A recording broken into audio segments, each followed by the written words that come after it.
Olá, caros alunos do curso Teológico Ministerial da disciplina Família Cristã.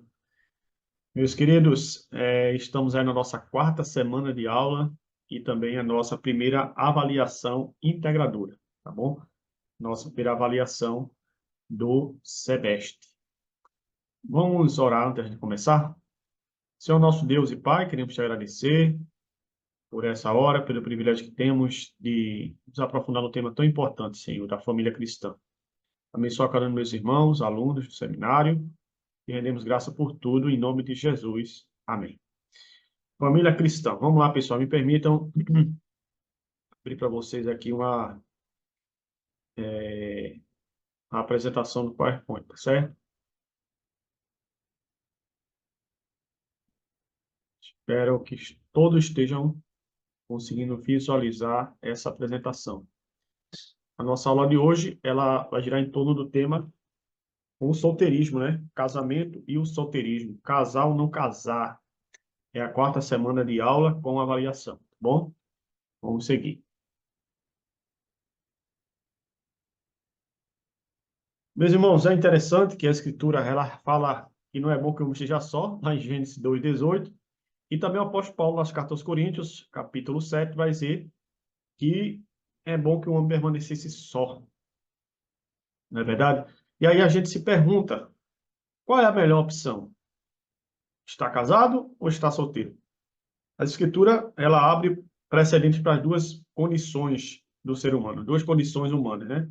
Ele pode permanecer solteiro ou pode casar, como nós temos visto aí, tá certo? Vamos avançar.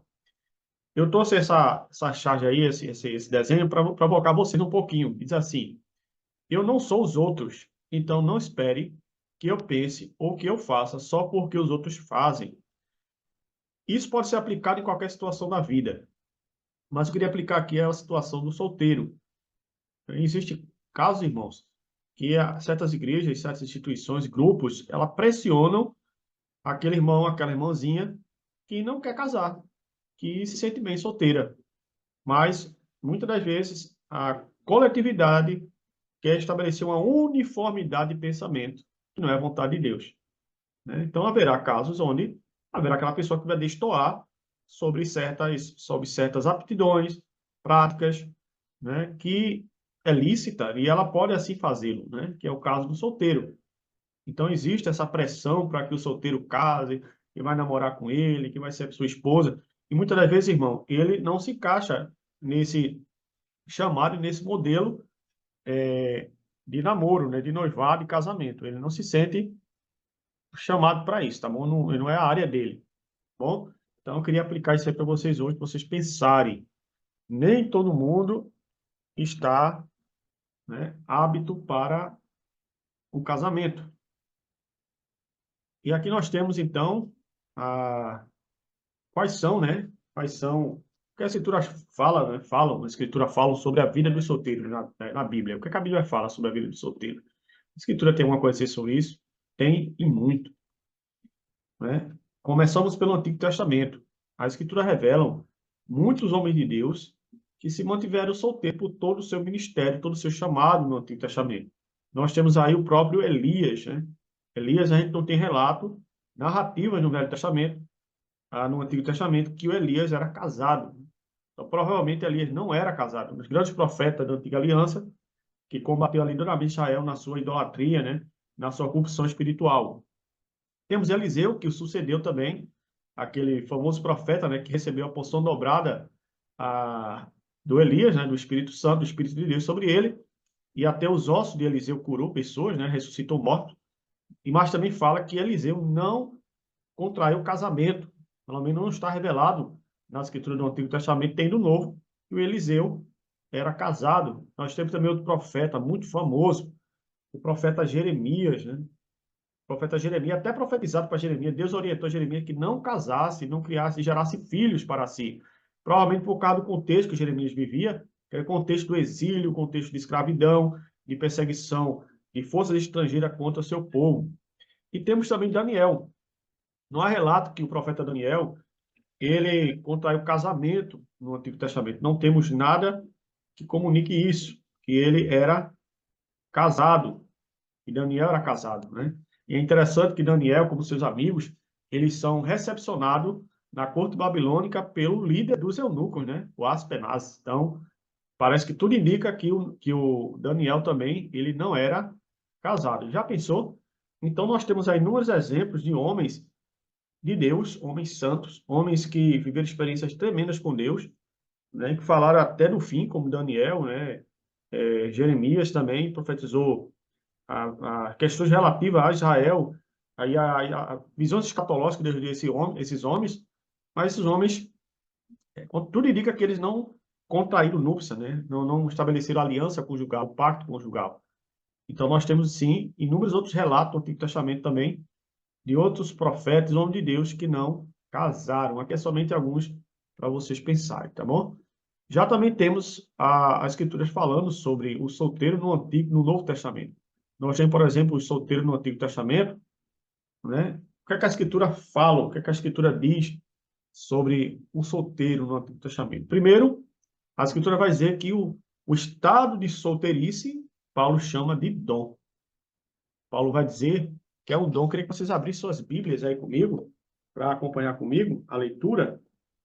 Paulo vai chamar que é um dom o estado, e só pode ser chamado de um dom, né? 1 Coríntios 7:7. Contudo, gostaria que todos os homens fossem como eu mesmo, mas cada um tem o seu próprio dom. É interessante que a palavra lá, dom, é a mesma palavra que aparece para falar dos dons do Espírito lá em 1 Coríntios 12, né? Charisma, né? Ou carisma, que é mesmo sentido, a mesma palavra, a mesma raiz da palavra que aparece lá para casamento. Então, tem gente, pessoal, que não vai casar porque eles têm o dom para permanecer solteiro. Eles têm o dom do celibatário, tá bom? O dom do celibatário. Claro que aqui Paulo não deixa claro qual é o estado que ele está. Há uma discussão teológica histórica que provavelmente Paulo era casado, né? O grande Eusébio de Cesareia, no seu livro História Eclesiástica, ele cita uma carta onde Paulo cita a esposa dele, onde a esposa de Paulo é citada, né? E para participar do Sinédrio Judaico, também o Tribunal Judaico, todo membro do Sinédrio teria que ser casado. Isso faz parte da lei judaica, né? Então, provavelmente aqui, Paulo estava solteiro porque ele era viúvo, né? Paulo provavelmente era viúvo. E aqui nós vemos Paulo dizendo que é um dom, que é um dom. Paulo também vai falar que o estado de solteirice é um chamado. Está no mesmo livro, capítulo 7, versículo 24 a 27. Ele vai dizer assim: irmãos, cada um permaneça diante de Deus no estado que foi chamado. Ora, quanto às virgens, não tenho o mandamento do Senhor, dou, porém, o meu parecer, como que eu tenho alcançado a misericórdia do Senhor para ser fiel. Acho bom que, por causa da presente crise, o homem permaneça assim como está. Assim como está como? Solteiro. Provavelmente aqui tem um contexto histórico muito sério, né, de perseguições, e Paulo estava tentando alertar aos jovens cristãos naquela época, primeiro século, a evitar contrair casamento por causa das perseguições, tá bom?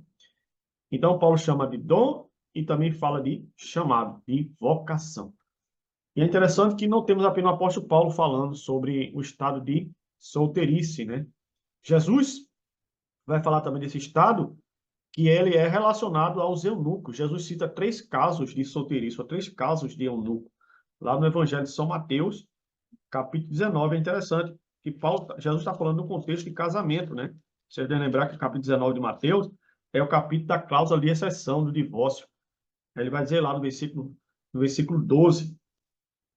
Ah, pois há eunucos que nasceram assim. Então, Jesus está dizendo que tem homens que nasceram nessa condição de permanecer solteiro. E ele continua. Aqueles a quem nem todos podem ser bem, pois há eunucos que nasceram assim, outros foram feitos eunucos pelos homens, que é os casos dos homens, né, que muitas das vezes, como o caso da Babilônia, né, eles são levados para a corte babilônica e eles são castrados mesmo, né, arrancam-se sua genitália, arrancam tudo. Então, muitas vezes esses homens foram feitos eunucos, castros, por causa dos governos estrangeiros que o capturavam, né, por causa dos haréns que esses reinos possuíam, e para que essas mulheres, né, não caíssem esses homens, eles eram castrados. Então, Jesus está dizendo aqui que muitos foram feitos pela vontade do homem. E há eunuco que assim se fizeram eunuco por causa do reino dos céus. Então, nós temos casos de homens que se abstiveram do casamento para poder servir melhor a Deus, poder estar à disposição do reino. Nós temos inúmeros casos, né, na história da igreja, né, com o próprio John Stott, que é um homem de Deus, né, nós temos inúmeras publicações dele, ele era eunuco. O John Stott, ele viveu a vida toda e não casou. E foi um grande homem de Deus, né? Participou contribuiu grandemente com o cristianismo mundial, né? O Pacto de Lausanne também, ele tem participação. Então, vejam, então tem esses três tipos de solteiros, né? Que está relacionado ao eunuco, que é aqueles que nascem assim, aqueles que os homens fizeram dele, eunucos, e aqueles que se abstiveram do casamento, se mantiveram solteiros pela causa do evangelho, né? Pela causa do evangelho. Então, é muito interessante esse assunto, tanto no Antigo como no Novo Testamento.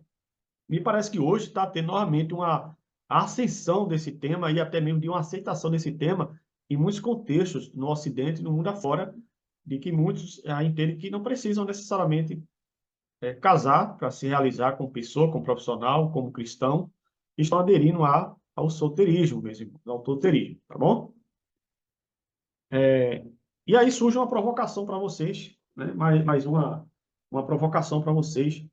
Por que muitos, por que muitos não casam, né? Por que muitos não casam? O que é que vocês acham? Por que muitos homens não casam? Me permita aqui ajeitar minha câmera. Por que muitos homens não casam? Muitas mulheres não casam? Vamos lá? Vendo aqui algumas sugestões. Eu extraí de um vídeo de Augusto Nicolemos, você também pode assistir, é muito bom. Eu vou colocar aí, tá bom? O link, a referência dele. E eu achei muito interessante, achei por bem trazer para a gente meditar aqui. Uma das condições, porque o Augusto Nicolemos coloca, porque muita gente precisa ou estão solteiros, é porque elas gostam da solitude mesmo. Solitude é diferente de solidão, entendeu? Solitude é a pessoa que gosta da sua privacidade, gosta de ter o seu tempo reservado para si mesmo, e isso não entra em nenhum conflito com nenhum princípio espiritual cristão, e essa pessoa vive bem, gente, vive bem resolvida. Solitude. Até os casados precisam, em algum momento, de solitude. Ele precisa ter aquele momento da sua individualidade, da sua privacidade. Então, isso é muito importante, né? Então, Nicodemos vai levantar que a solitude é um dos elementos, é uma das disposições do coração do homem que faz ele não aderir ao casamento. Ele entende que não precisa, tá bom? Também tem aqueles que ainda não casaram porque falta a pessoa certa, né? Entre aspas, é a pessoa certa, né? Ele quer casar, ele não nasceu para ser celibato, ele não quer aderir ao celibato para fazer o reino de Deus, e ele quer casar, gente. O problema é que ele não ainda encontrou aquela pessoa certa, né, para sua vida, aquela pessoa que bata aquela química, que se encaixa com ele, né? Ele ainda não encontrou essa pessoa, mas ele quer casar, ele está aberto ao casamento, tá certo? Tem casos também, irmãos, que muitas pessoas estão no estado de solteirismo, né? Estão sozinhas por causa de divórcio. Incrível que pareça, tem pessoas que estão só, ou porque se divorciaram recentemente, ou porque casaram e se divorciaram e não acreditam mais em casamento, né? Pessoas que ela perdeu aquele encanto pelo matrimônio e ela acha que é o momento de dar um tempo, é o momento de viver para Deus, para a sua família, mas não contrair núpcias. Então, acontece sim, e pessoas que não casam de novo, estão solteiras por causa do divórcio. Tem vários tipos, né? Tanto aquelas pessoas que estão temporariamente solteira porque ainda não encontrou um marido ou uma esposa, mas separou, e tem aqueles que, à medida que passa por um momento traumático de divórcio, ela não quer mais se envolver em casamento. Ela entende que esse é o momento de ficar só, tá bom? E tem também a viuvez, né, irmãos? Tem a viuvez, né? Paulo fala das verdadeiras viúvas, né, a Timóteo, que elas deveriam ser assistidas na igreja. Então, a viuvez é um tema bastante antigo, né? Tanto Israel, as viúvas, os estrangeiros, né, os órfãos eram amparados pela lei de Moisés, como no Novo Testamento também elas são amparadas, então, ou amparados, né? Porque também pode existir homens viúvos e mulheres viúvas. Acontece também, gente. A pessoa está passando um processo de perda e de traumas, né? Ela está agora no momento de se recuperar, de sair desse luto e, quem sabe, contrair novas núpcias, mas não necessariamente. Tem pessoas que, sei lá, foi casada com uma pessoa mais de 30 anos, então é uma pessoa mais madura, mais cabeça, né? Ela não vai querer contrair novas núpcias, ela não consegue se encaixar mais com outra pessoa. Acontece também. E tem casos que a pessoa ficou viúva ou viúvo jovem, está passando um momento de luto, mas tem sim expectativa de casamento. Mas um dos pontos que o Augusto Conemos levanta para a solitude, para o solteirismo, é a viuvez, certo? É a viuvez. Mas, gente, mas existe alguma relevância dos solteiros? Existe alguma coisa boa que possa vir da vida de solteiro? Claro que sim, meus amigos. Lembre-se, como eu falei no começo da aula, são duas situações. Não é bom que eu esteja só, no Gênesis 2:18, Jesus, Deus é que vê isso.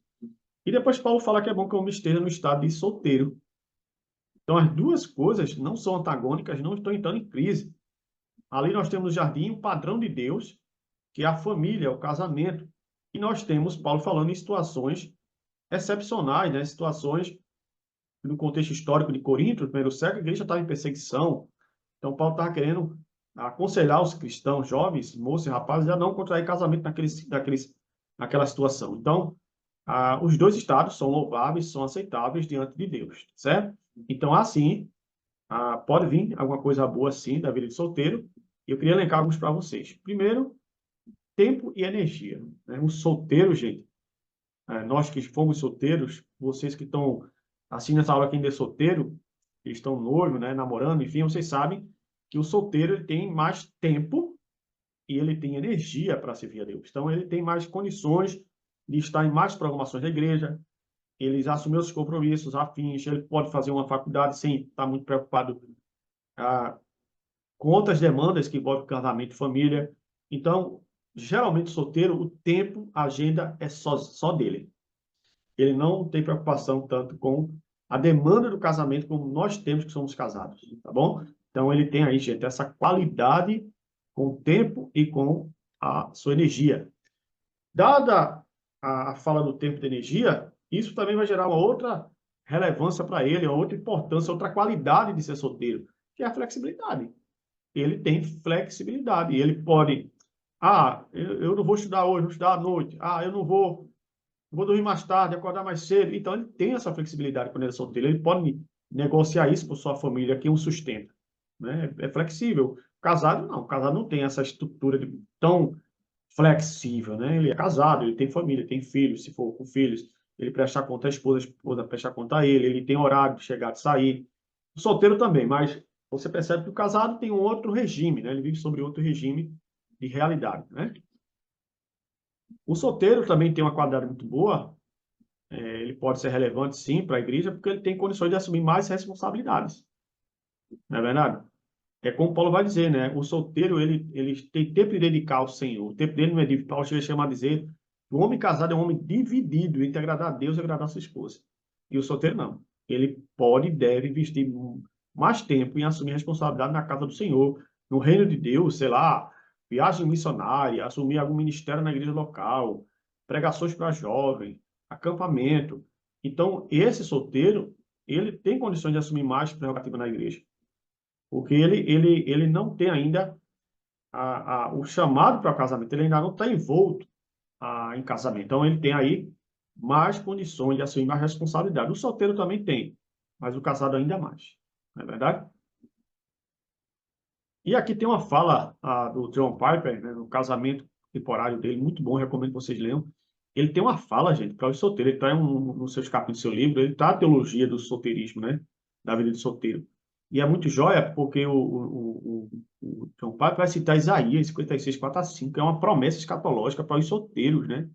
É muito interessante.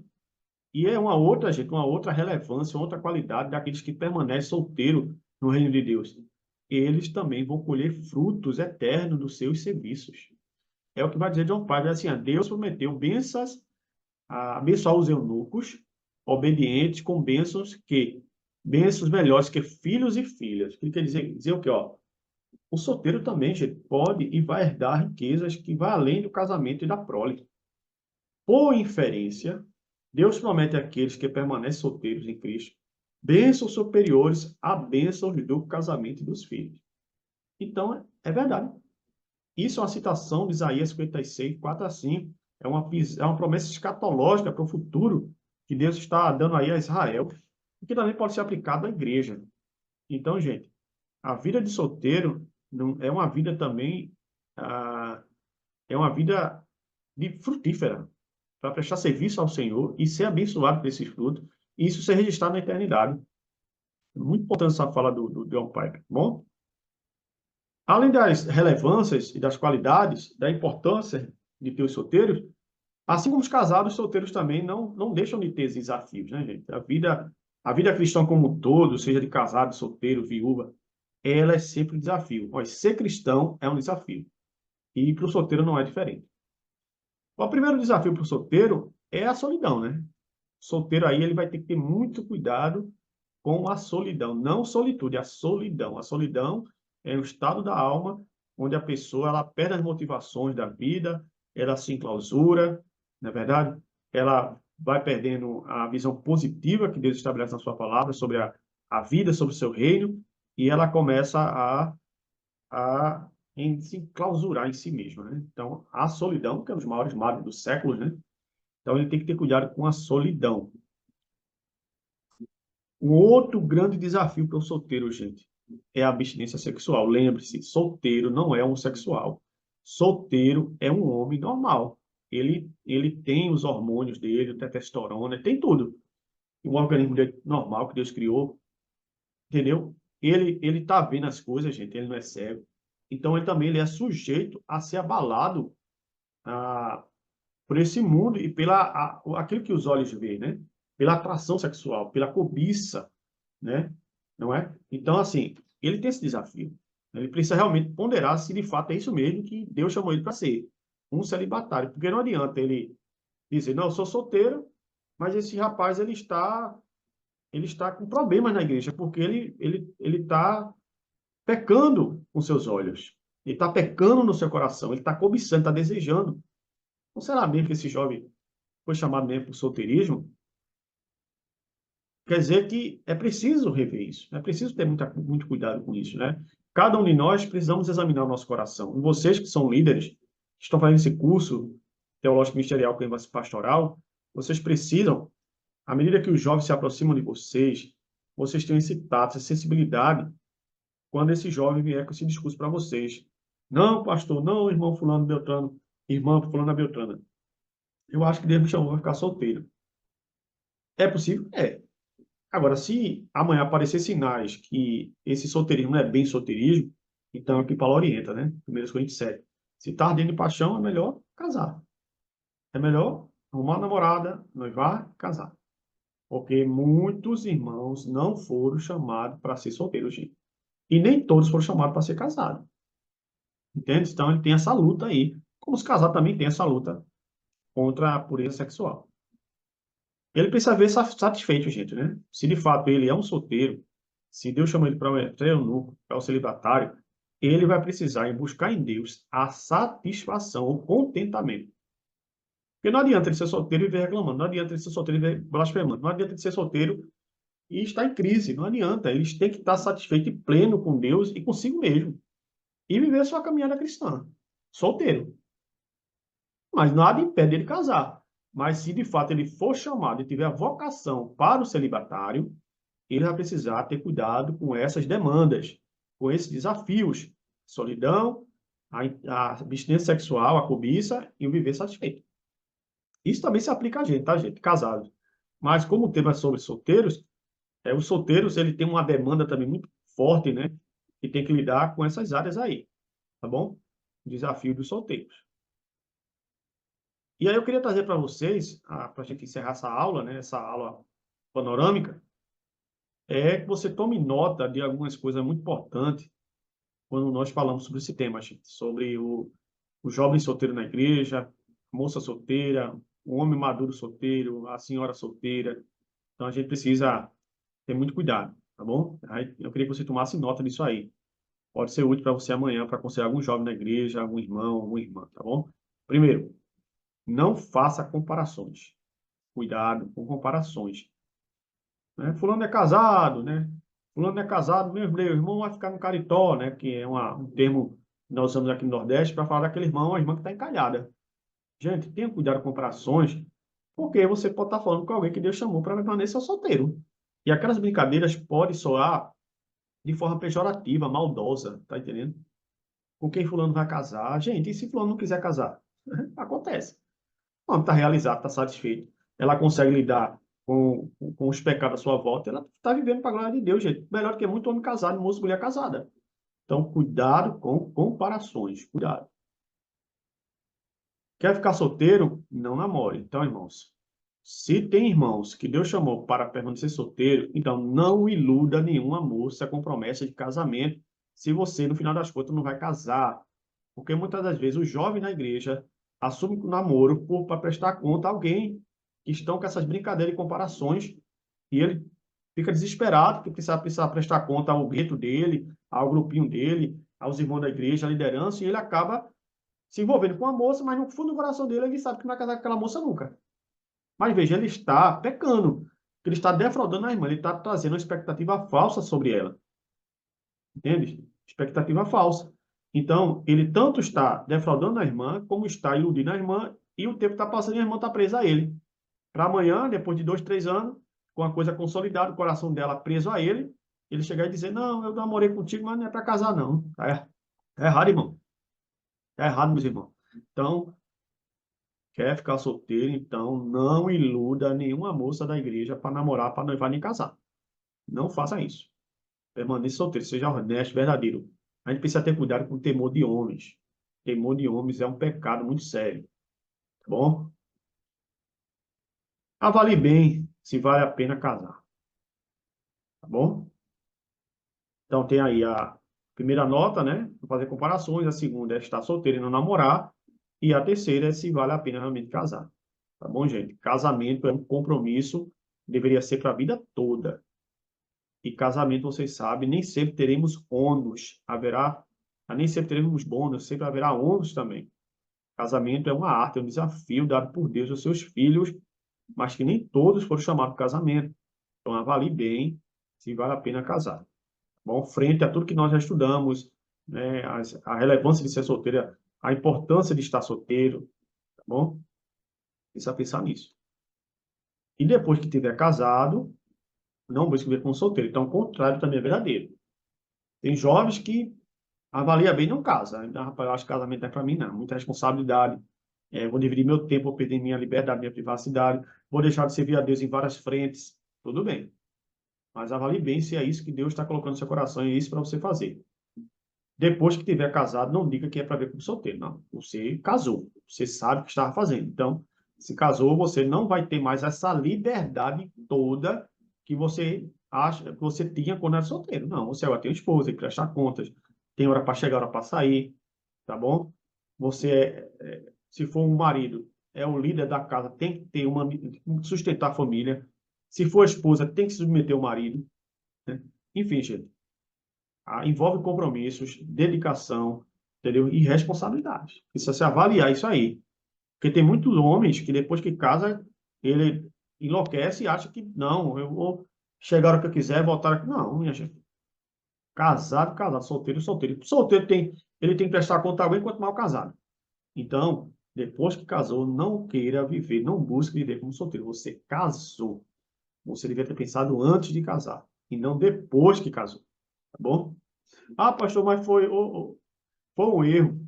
Não existe erro, gente, tá bom? Ah, não era a mulher que Deus tinha para mim. Depois que casou, passou a ser a mulher que Deus tinha para você. Entende? Enquanto não casar, tudo bem, vocês podem separar. Mas depois que casou, ela é a mulher que Deus tem para você e você é o homem que Deus deu para ela. Acabou-se. A instituição, irmão, do casamento. Tá bom? Vamos seguir para as orientações da nossa avaliação. Eu tinha pensado numa avaliação para vocês, até eu sussurrei aí na aula passada, tá bom? Mas eu mudei, gente. Tá bom? Eu vou encorajar vocês a fazer um trabalho mais importante, mais dinâmico, né? Na primeira VA, vocês vão criar uma aula, tá bom? Vocês são graduandos do curso de teologia. Muitos de vocês já lideram na igreja pequenos grupos ou grupos maiores. já pregam, já ensinam. Então, eu quero que você desenvolva uma aula, tá bom? Parecida com essa aula que a gente tem dado aqui para vocês nessas últimas 4 semanas, tá bom? Então, essa aula vai ter no mínimo 15 minutos e no máximo 30 minutos, tá bom? É uma coisa pequena. Essa aula, ela precisa estar no formato PowerPoint, como eu faço aqui com vocês, tá bom? Vocês podem pegar qualquer exemplo lá das aulas postadas. Então, ela vai ter que ser criada dentro do PowerPoint. Se não souber usar PowerPoint, o PowerPoint vai lá no YouTube. Tem lá várias dicas de como criar, fazer. Hoje não tem como você não aprender nada. Tudo está lá, tutorial, inúmeros tutoriais. Essa aula ela deve ser postada em vídeo ou no link, né? Você pode pegar algum programa, a TubeCat, ProShow Gold, né? Tem vários aplicativos no próprio Windows, tem aplicativos próprios, e você pode fazer um vídeo, tranquilo. Tanto você pode fazer um vídeo, como eu estou fazendo com você esse, no Zoom, você pode usar também o Zoom, tá? Você tem 1 hora pelo Zoom de graça, acessando pela sua conta do Gmail. Tanto pode ser assim por vídeo, ou pode ser somente saindo a sua voz e os slides passando. Mas tem que ser um vídeo, tá bom? Ou você bota o vídeo diretamente no ambiente virtual do seminário, eu já deixei lá uma opção para colocar o vídeo, tá bom? Ou você coloca o vídeo no seu canal, transforma ele em um link e coloca também lá no espaço onde é para colocar no AVA do seminário, tá bom? Deu para entender?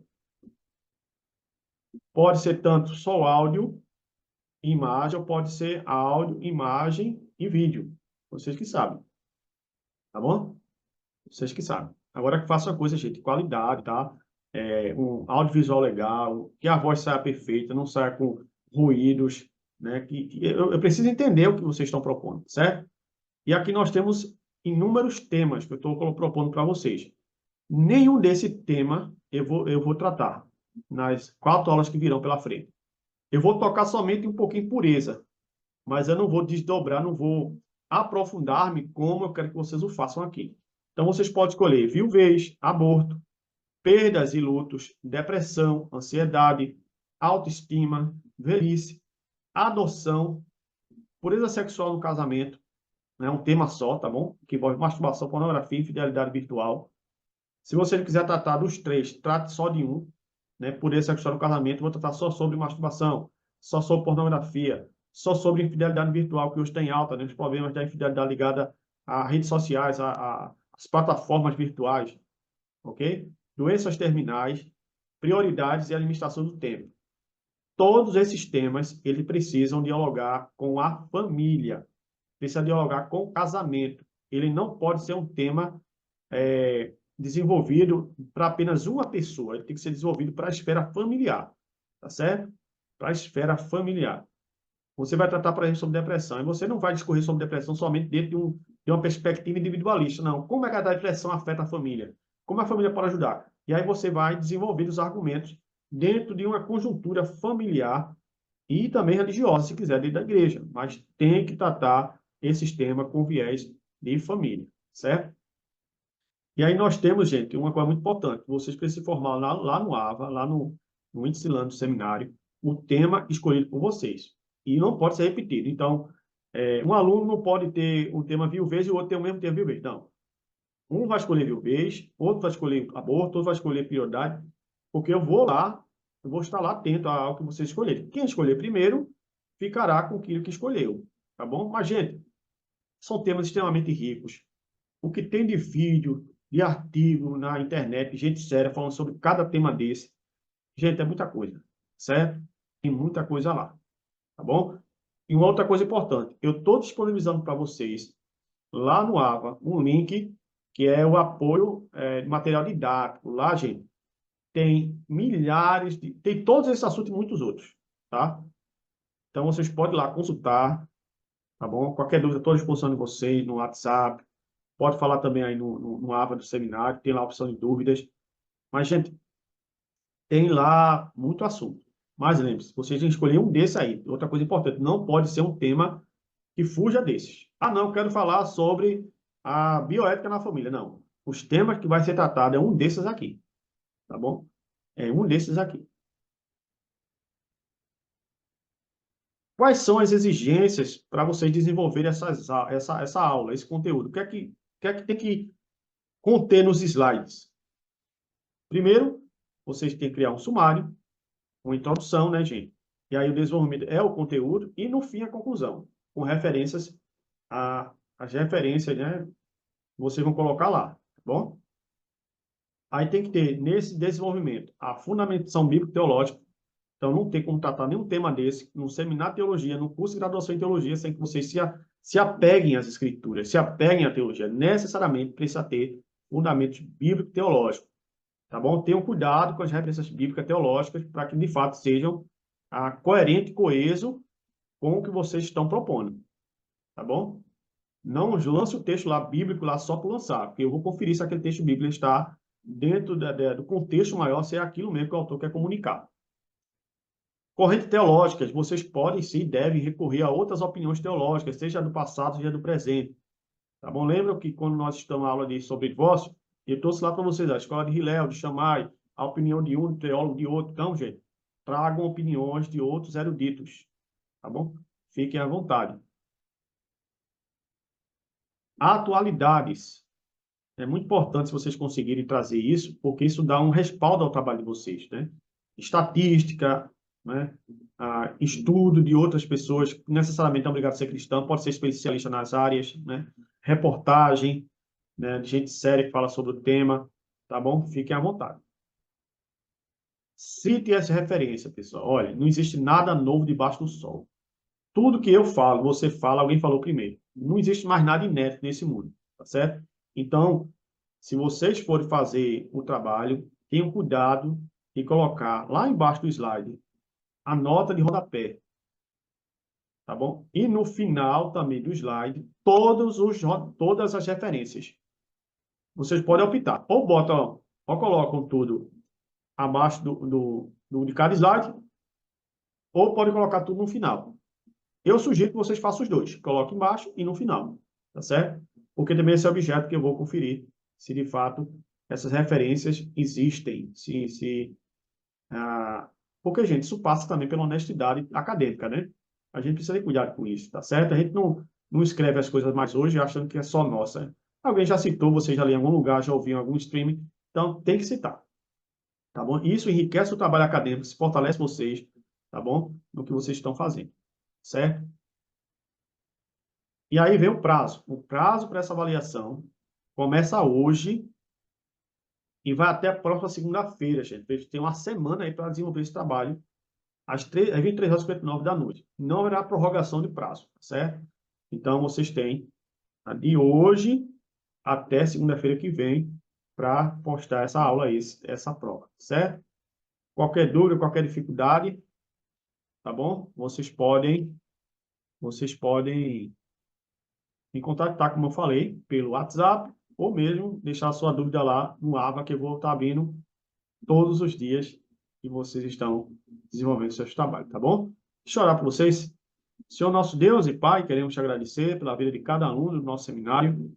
Abençoa-os nessa semana de estudo, esse desafio que eles têm de preparar uma aula, de desenvolver um tema. Senhor, eu te peço que eles façam com dedicação e que esse trabalho possa ser aplicado à vida deles mesmos, à própria vida deles e familiares. E que eles possam levar esse assunto também para dentro da igreja. Que eles possam dar frutos da vida acadêmica, Senhor, para além da academia. Queremos te agradecer por tudo, no bendito nome de Jesus. Amém. Forte abraço, meus irmãos, e Deus abençoe.